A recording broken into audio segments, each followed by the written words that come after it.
Hello everyone, let's today talk about the Hashimoto thyroiditis. The Hashimoto thyroiditis is also known as chronic lymphocytic thyroiditis. Thyroiditis basically means itis. Whenever there is itis, it means inflammation. So it is basically as an inflammation. And what type of inflammation? It is a chronic lymphocytic inflammation of the thyroid gland. What happens here is that the lymphocytes, especially the B lymphocyte, produces antibodies, and that antibodies causes destruction of the thyroid gland. Now the antibodies formation against the different antigens of the thyroid gland, so against the different antigens of the thyroid gland, the antibodies are formed. And two main antibodies are very important to remember in this Hashimoto thyroiditis. Just remember from the name H, you can say Hashimoto starts from the H, so you can see it has two antibodies. Just remember it by this way. So these two antibodies are worth remembering because these will be required in its diagnosis. So just remember these two antibodies, the anti-thyroid peroxidase antibodies as well as anti-thyroglobulin antibodies.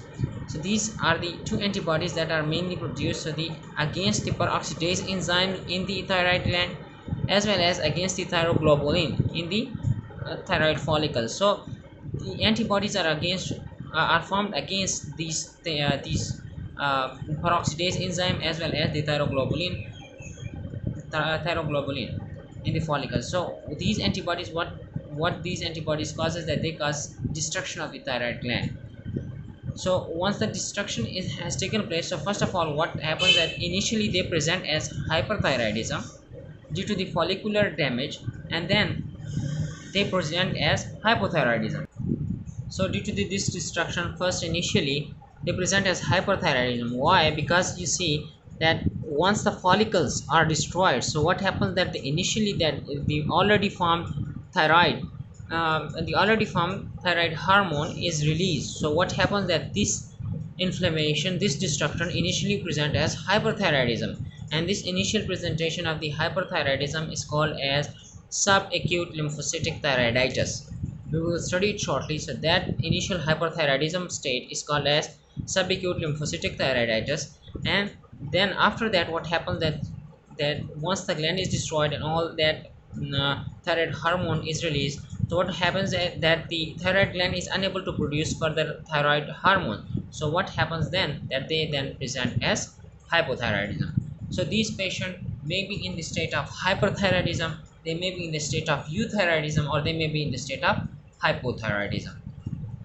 Now a few things to remember about this condition is that it is associated with HLA-DR3 and HLA-DR5. So these patient will also have propensity of other HLA associated disorders such as B cell, non-Hodgkin lymphoma, autoimmune adrenalitis, type 1 diabetes, and myasthenia gravis. So you see that the patient will coming with the type 1 diabetes. The patient had already type 1 diabetes and now he present as hypothyroidism. So you just pick up, you can associate that since it is HLA associated disorder, so it may be Hashimoto. So it's one way to think about this. Now the presentation, that how will these guys present. So first of all, the far most important thing is that since it is inflammation, there will be lymphocytic infiltration and there will be antibodies infiltration. So what happens that due to this inflammation, the thyroid gland is enlarged and that will lead to a goiter. So this is the most common presentation, is that their thyroid gland will enlarge, they will have big bulging neck, so their thyroid will be enlarged. So that leads to their goiter. Goiter is basically the enlargement of the thyroid gland. Okay, so goiter is just the symptomatic definition. It is not a disease by itself, it's just the symptom of the enlarged thyroid gland. Okay, now we have studied that it's since the destruction of the thyroid gland is occurring, so that there will be slowly decline in the thyroid function.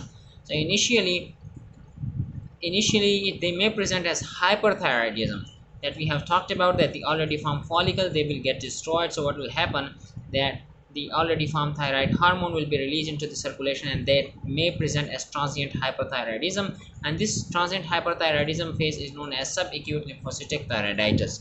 Now let me explain a little bit about this subacute lymphocytic thyroiditis. So here you have subacute lymphocytic thyroiditis. So it is also known as silent or painless thyroiditis. So in this thyroiditis there will be no pain. Normally with the inflammation you get the pain, but here it will be silent and there will be no pain. It is considered as transient hyperthyroid state of the Hashimoto thyroiditis, and it has the same antibodies as Hashimoto's, that is thyroid peroxidase antibody and anti-thyroglobulin antibody. So these two antibodies that we have talked about in the Hashimoto, that the typical H, we said that there are two antibodies in it, anti TPO antibodies and anti-thyroglobulin antibodies.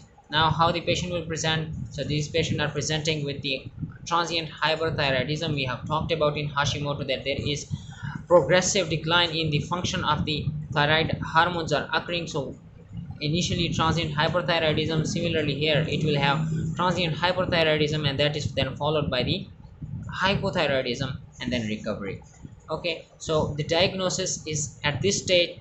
What happens, that the patient is in the state of hyperthyroidism, so their T3 and T4 level will be raised, whereas their TSH, due to the negative feedback of the T4 and T3, will be down. Moreover, these antibodies that I have talked about so much, the anti-TPO and anti-thyroglobulin antibody, these are positive here, and they will also be positive in Hashimoto, since it is the subacute chronic subacute lymphocytic thyroiditis is also one of the manifestation of the Hashimoto. So these will be present in Hashimoto as well as here.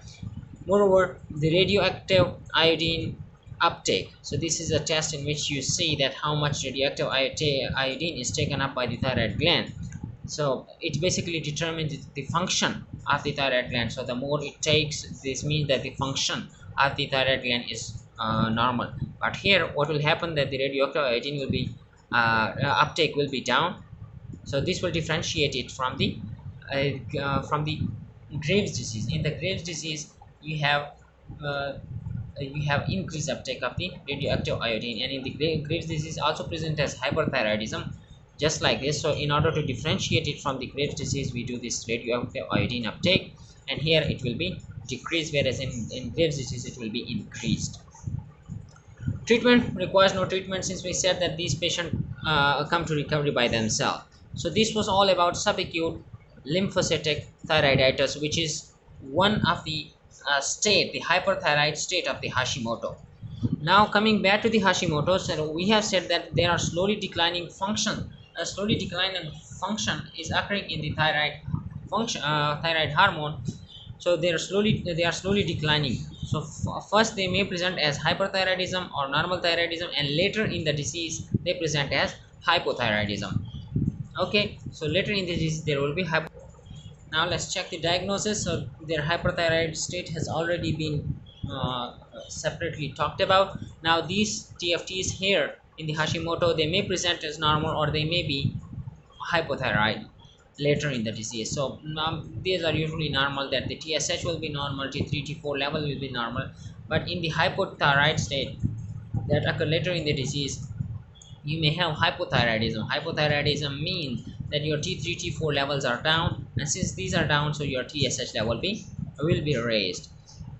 Another thing, that is their anti-TPO antibodies, anti-globulin, thyroglobulin antibodies, they will be positive. So these are very important to remember, that in Hashimoto you have these two antibodies. They cause destruction of the gland, and they cause later hypothyroidism, initially hyperthyroidism, and your diagnosis with the positivity of these antibodies. Treatment, that you give thyroid hormone therapy to active euthyroid to achieve euthyroid state. So you basically want the normal thyroid state. So to achieve that, you give thyroid hormone until the patient recovers from this disease, and it is mostly the recovery is by itself. So that is all about the Hashimoto. Hope you have learned something, and if you have learned something, do subscribe my channel for further upcoming videos. Thank you.